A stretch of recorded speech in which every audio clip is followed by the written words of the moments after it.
Kekerasan banyak terjadi setiap menjelang putaran pemilu. Lagi-lagi politik menjadi biang utama kerusuhan di berbagai negara. Salah satu daerah yang paling bergejolak terjadi di wilayah ini. Para tetua dari komunitas suku Bodi menjadi sasaran utama tindak kekerasan yang dilakukan oleh tentara dan polisi federal setempat. Suku Bodi adalah kelompok etnis yang menempati daerah terpencil di Lembah Omo di Ethiopia. Pada tahun lalu, 40 orang telah terbunuh. Ini menjadi bukti nyata bahwa banyak pelanggaran hukum di wilayah ini. Yang menjadi latar belakang bentroknya orang suku Bodi dengan pemerintah adalah adanya kelompok separatis yang terus-menerus menggoncang pemerintahan yang ada di Ethiopia. Pemerintah beranggapan bahwa ada sejumlah oknum pemberontak yang berbaur dengan suku-suku setempat. Mengapa konflik terjadi? Semua ini dikarenakan bahwa mayoritas orang Bodi memiliki sebuah senjata. Pemerintah ingin melucuti semua persenjataan yang dimiliki oleh warganya. Karena wilayah Lembah Omo di Ethiopia dianggap sebagai daerah yang sensitif akan gejolak. Akan tetapi, kebanyakan masyarakat Bodi menolak. Karena senjata yang mereka miliki digunakan untuk berburu dan menghalau binatang buas, seperti hiena dan singa, yang banyak berkeliaran di perkampungan mereka. Namun pemerintah berpikiran lain, dianggap orang Bodi sebagai pendukung dari kelompok pemberontak di wilayah itu. Mengapa pemerintah Ethiopia begitu agresif? Semua ini berawal saat Perdana Menteri Ethiopia Ahmed Abiy, melalui stasiun televisi setempat, mengumumkan setidaknya 2 orang pejabat pemerintahan terbunuh dalam percobaan kudeta di negara bagian Amhara, Ethiopia. Mereka adalah Ambacher Mekonnen dan Kepala Staf Angkatan Bersenjata Jenderal Saar Mekonnen. Keduanya terbunuh saat Kepala Keamanan Amhara Jenderal Asamni Sige melancar aksi perebutan kekuasaan di bawah pemerintahan Ambacher Mekonnen. Ia ditembak oleh orang dekatnya sendiri. Saar ditembak ketika mencoba menghalangi penyerang dalam kudeta tersebut. Konflik lagi-lagi terjadi di negara ini karena adanya pemberontak yang ingin menggulingkan pemerintahan yang ada. Oleh karena itu, untuk wilayah-wilayah yang dirasa pemerintah menjadi daerah separatis, aparat bergerak melucuti senjata yang dimiliki pendukungnya, akan tetapi terjadi banyak pertentangan. Apalagi wilayah Lembah Omo tempat tinggal suku Bodi, di mana banyak ditinggali bermacam-macam suku. Tentu ini sangat menjadi perhatian khusus bagi pemerintah.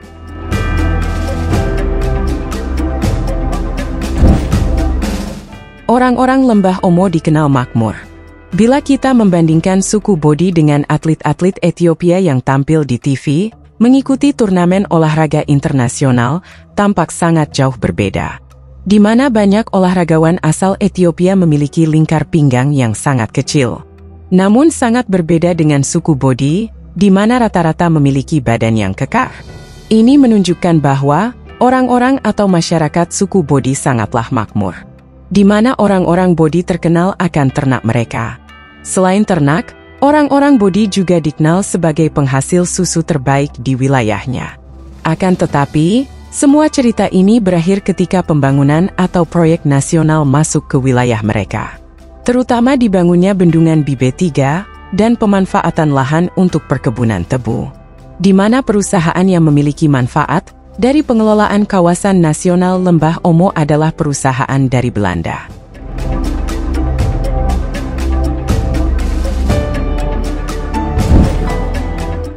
Kelaparan dan penyakit akibat proyek nasional. Menurut Auckland Institute, bendungan Gibe 3 dan perkebunan gula kuras mengakibatkan kelaparan dan kematian. Selama bertahun-tahun, Auckland Institute telah menyuarakan kekhawatirannya terhadap dampak yang ditimbulkan oleh adanya bendungan Gibe 3 dan perkebunan tebu. Selama 17 tahun terakhir, komunitas adat di wilayah ini berada di bawah ancaman. Ketika pemerintah Ethiopia terus menjalankan rencananya untuk mengubah wilayah tersebut menjadi proyek nasional.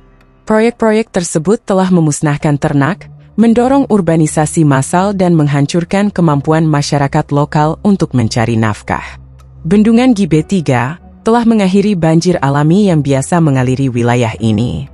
Banjir alami sangat dibutuhkan masyarakat untuk menyuburkan rumput di sekitar sungai, agar masyarakat bisa menggembala ternak mereka.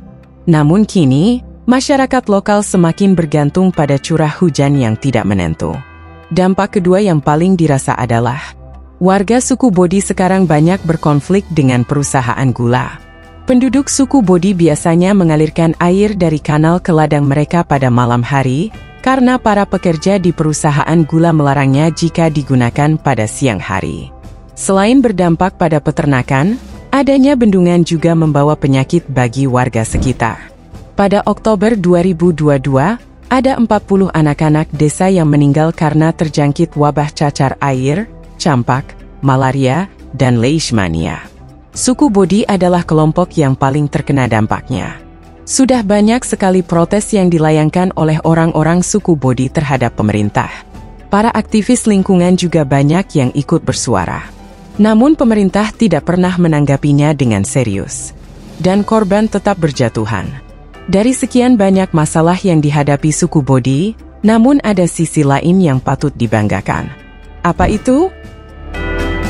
Ya, tentang tradisi mereka yang sangat unik dan populer di dunia. Bahkan banyak wisatawan datang ke Lembah Omo untuk melihat pesta budaya yang mereka selenggarakan setiap tahunnya. Keunikan suku Bodi Ethiopia. Suku Bodi merupakan bagian dari kelompok etnis Omotic. Mereka dikenal karena tradisi pertanian, penggembalaan, dan berburu.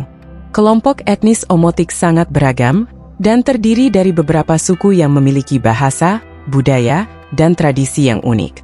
Beberapa suku Omotic yang terkenal antara lain ada suku Bodi, suku Mursi, suku Hamar, suku Karo, suku Surma atau Suri, dan suku Bench.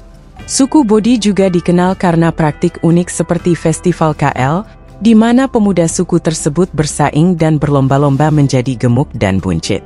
Selama 6 bulan sebelum Festival KL digelar, laki-laki suku Bodi yang didorong oleh keluarga untuk ikut, mereka mulai minum susu yang bercampur darah sapi atau kerbau agar berat badannya cepat naik. Makan dan minum diambilkan, dan segala aktivitas lainnya ditinggalkan, termasuk berhubungan seks. Perut rata memang menjadi idaman di berbagai negara, namun tidak bagi suku Bodi.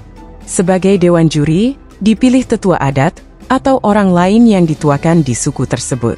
Penilaian festival perut buncit suku Bodi, umumnya didasarkan pada kriteria-kriteria yang menghargai keindahan dan keunikan perut yang dipamerkan oleh peserta.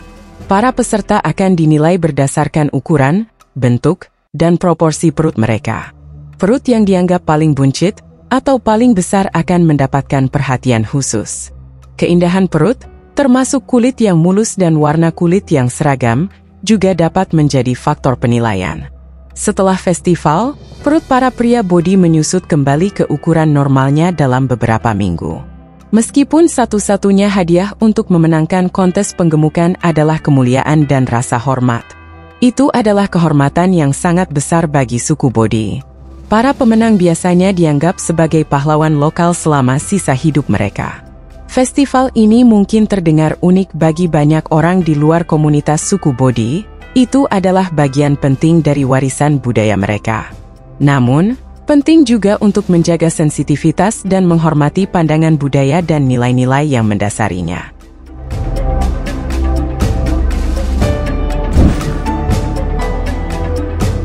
Fashion wanita suku Bodi.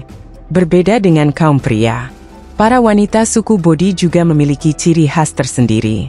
Gaun wanita suku Bodi itu sederhana. Mereka memakai kulit kambing, yang diikatkan di pinggang dan di bahu. Fashion wanita Bodi juga bisa dibilang unik. Mereka suka membuat tanda kecantikan, dengan hasil bekas luka di tubuh yang dilakukan dengan sengaja. Tanda-tanda ini hadir dengan berbagai bentuk, sesuai dengan keinginan pemilik tanda. Selain dengan bekas luka, wanita suku Bodi juga banyak memakai gelang khas suku mereka. Gelang-gelang ini kebanyakan terbuat dari tembaga yang dihiasi manik-manik. Kecantikan bersifat subjektif dan bervariasi dari satu individu ke individu lainnya. Budaya dan norma kecantikan juga dapat berbeda. Di Lembah Omo, sama juga seperti di banyak negara lainnya, kecantikan tidak diukur dengan standarisasi yang sama dengan wilayah lain.